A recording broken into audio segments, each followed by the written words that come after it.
ასევე ძალიან მაწუხებს მანდარის საკითხი, რამდენია ხა ფასი მანდარის? მაქსიმალური ირაკლი.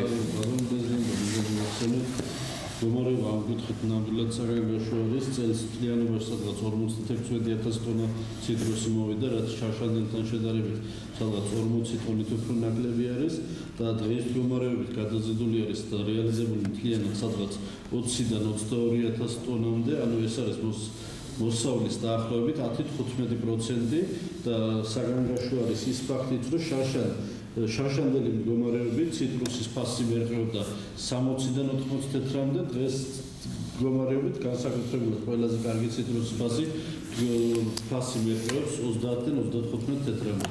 და პრობლემა არის იმ კუთხითაც, რომ ერთადერთი მიმღები პუნქტი, რომელიც ქობულეთში ჩვენ პერიოდში არის აშენებული და ჩვენი დროის ქარხანა არის, იქ ფასი იყო 20 თეთრი, ჩვენ სპეციალურად ჩავედით მოვიკითხეთ და 2 თეთრით იყო კიდე შემცირებული ფასი.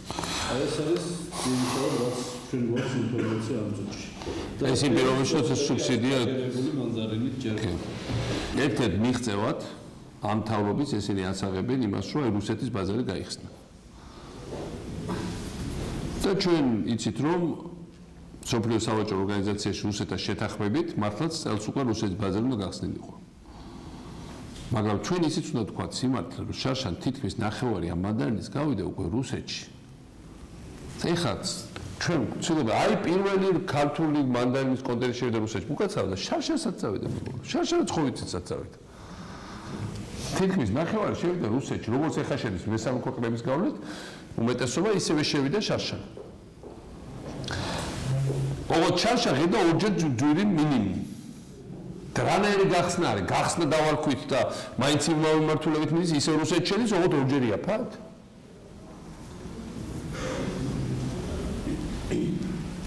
ამიტომ მე ვფიქრობ ჩვენ არც ჩვენი თავი არ უნდა მოვატყუოთ, არც ხალხი არ უნდა მოვატყუოთ. საჭირო იყო და არის თავრობა დაკავებული იყოს არა ინტრიგებით, არა არეულობის შექმნით, ქაოსის შექმნით, ლევან ვარშალომიძეს და თქვენზე შვილის ძიებით, არამედ ხალხს დაეხმაროს. შარშან ბევრად მეტი მოსავალი იყო, სწორად თქვით და თრიად გაიყიდა რეკორდულ ფასში. და წელს რა ქართულ მანდარის ხარისხი დაუვარდა თუ რეპუტაცია შეელახა. ხო ამ ხელად წინასწარი სამუშაო გავწიეთ, რომ ტელევიზორში მისმენ აი იქ დიდ მიღწევას მივაღწევთ, დავაწევეთ ტარიფი, აი რუსეთს შევეთ. რანაირად შედეგი რანე ხალხისთვის რა ამით. ხალხმა რა მოიგო? ხალხს ორჯერ შეუმცირდა გასაყიდი ფასი. და სადამდე უნდა ვყვებოთ ხალხი უბრალოდ ტყუილებით.